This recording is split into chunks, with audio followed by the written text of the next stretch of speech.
Paz e bem a você que nos acompanha nos nossos canais. Que Deus abençoe você e a sua família.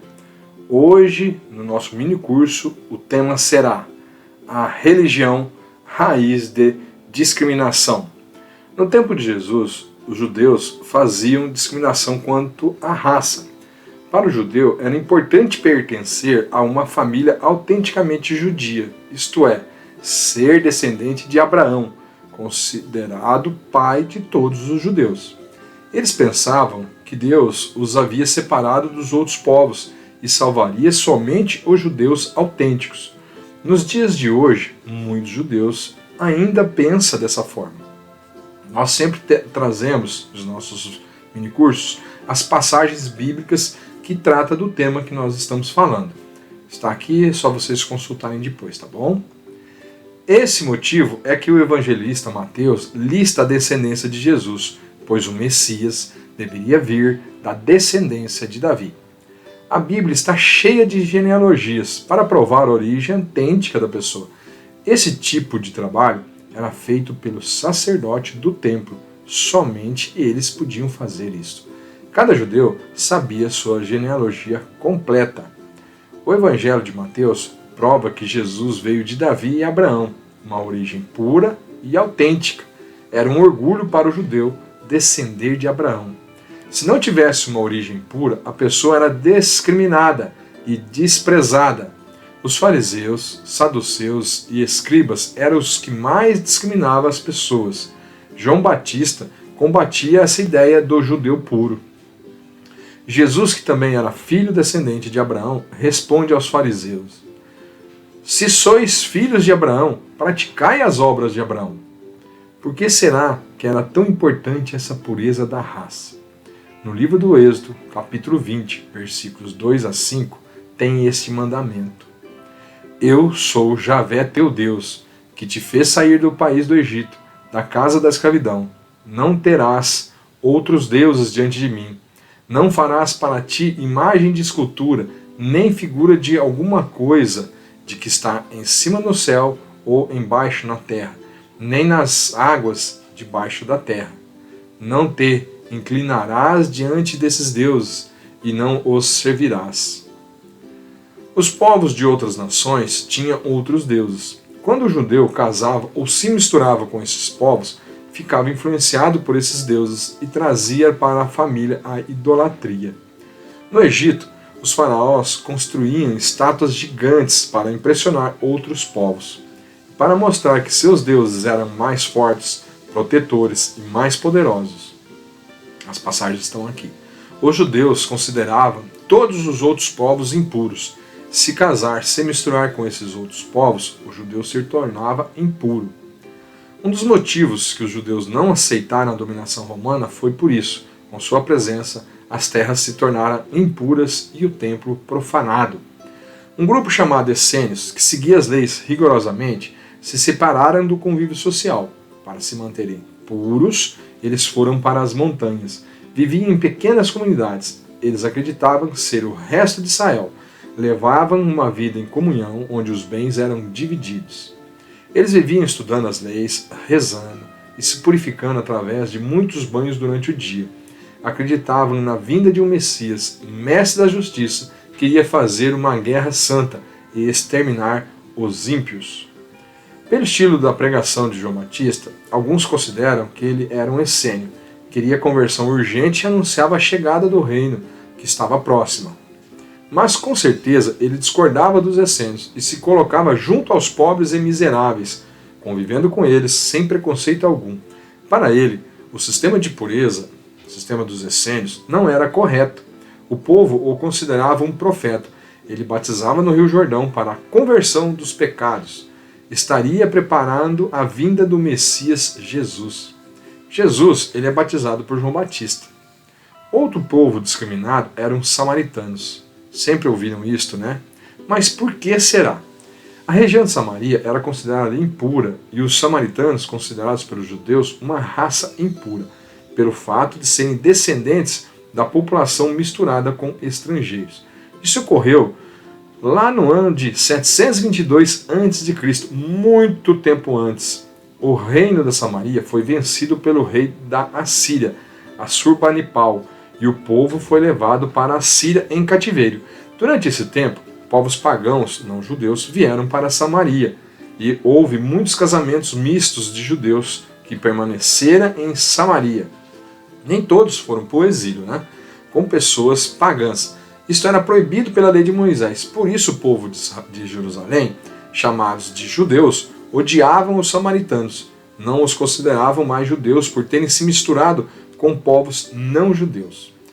Os judeus puros os detestavam mais do que os estrangeiros. Não se casavam com os samaritanos e nem mantinham com eles nenhum contato, nem tocavam em objetos utilizados por ele. Os samaritanos também só aceitavam os 5 primeiros livros, o Torá, e observava isso à risca. Um samaritano é apresentado a Jesus como exemplo de amor ao próximo e foi o único dos 10 leprosos que Jesus curou e voltou para agradecer. O amor de Jesus é tão grande que ele se relaciona com os samaritanos e até os cura, o que para um judeu era inaceitável. A tradição do puro e do impuro era tão rígida que uma pessoa se tornava impura até por suspeita de ter tocado em algum objeto de estrangeiros. Nem no dinheiro estrangeiro eles podiam tocar. Um judeu viajando da Galiléia para a Judéia não passava pela Samaria de forma alguma. Caminhava muitos quilômetros a mais, atravessando o rio Jordão. Jesus indo da Judéia para a Galiléia, ele passava por Samaria, em Siquém. Em Siquém, ele conversa com uma mulher samaritana e pede água a ela e bebe em seu balde. Aqui Jesus comete 2 pecados que o tornam impuro. Toca em um objeto de um samaritano e conversa publicamente com uma mulher sozinha e casada, e para piorar, uma mulher samaritana. Jesus foi chamado de samaritano. Um judeu chamar alguém assim era uma ofensa e estaria negando sua descendência pura. A Galiléia, onde Jesus morava, fazia divisa com estrangeiros, e por isso eles eram considerados meio impuros. Xingavam Jesus de Galileu. Mas Jesus só tinha amor e foi até Tiro e Sodônia, que não fazia parte da terra prometida, curou uma menina filha de uma mulher fenícia e ainda elogia sua fé. Porque os cobradores de impostos eram tidos como pecadores. Eram pobres e ganhavam a vida cobrando impostos como fiscais do Império Romano. Os publicanos, os chefes dos cobradores de impostos, eles eram muito ricos por serem corruptos, também eram impuros. Jesus foi acusado de andar com eles. Até chama Mateus, chamado de Levi, um cobrador de impostos, para ser seu discípulo. Jesus também entra na casa de Zaqueu, que era um publicano. O trabalho também podia tornar alguém impuro. As pessoas que trabalhavam com comércio, carretos, açougueiros, por serem desonestos e por roubos. Os médicos, por darem preferência aos ricos, descuidando dos pobres, eles pagavam mal. Mascates e terceirões eram considerados desprezíveis. Os homens tinham que lidar com as mulheres. Eram suspeitos de imoralidades.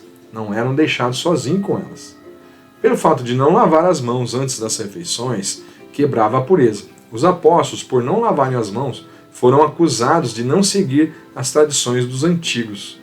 Marcos, capítulo 7, versículo 1 a 23. Nessa passagem, Jesus responde aos fariseus.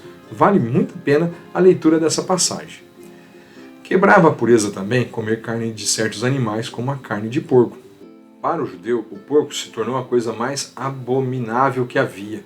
Quando Jesus curou os 2 endemoniados, mandou que o espírito mau fosse para uma manada de porcos. Outros animais eram proibidos de se comer, porque eram usados nos cultos religiosos de outros povos. Os deficientes físicos também eram impuros. Os doentes mentais eram considerados possuídos por demônios. Essas doenças, se acreditava na época que era porque a pessoa ou seus pais haviam cometido algum pecado lá no passado. Todos os doentes eram marginalizados. Os leprosos, em especial, porque contagiavam. No início, a ideia das leis e o sentido da pureza era para preservar a vida, nosso bem mais precioso. A carne de porco, por exemplo, em um ambiente de muito calor, no deserto, se estraga muito rapidamente e poderia causar sérios danos à saúde na época de Cristo. Tudo que pudesse ameaçar a vida era visto como perigoso e eles chamavam de impureza. Na época de Jesus, ao invés de ver a impureza e a doença, via como impuro a pessoa. Mas isso causava sérios problemas sociais, exclusão, pobreza, e muitos eram até afastados do convívio social e de seus familiares. Eram deixados à própria sorte, acabavam vivendo de mendicância e fadados à desonra e à morte. Quando nós acreditamos que uma doença, uma situação difícil, um acidente, até um falecimento, atribuímos tudo isso a Deus que nos castiga, será que não estamos sendo como os fariseus? Podemos estar excluindo pessoas em nossa volta por serem pecadores? Achamos mesmo que a exclusão de pessoas com deficiência ou necessidades especiais devem conviver fora de nossa sociedade, fora das nossas escolas, fora das igrejas? Isso pode ser vontade de Deus? Foi essa a proposta do projeto de Deus para nós?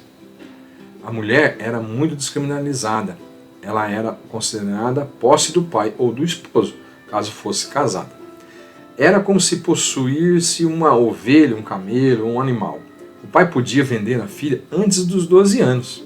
A mulher não tinha vida social, política, não fazia negócio.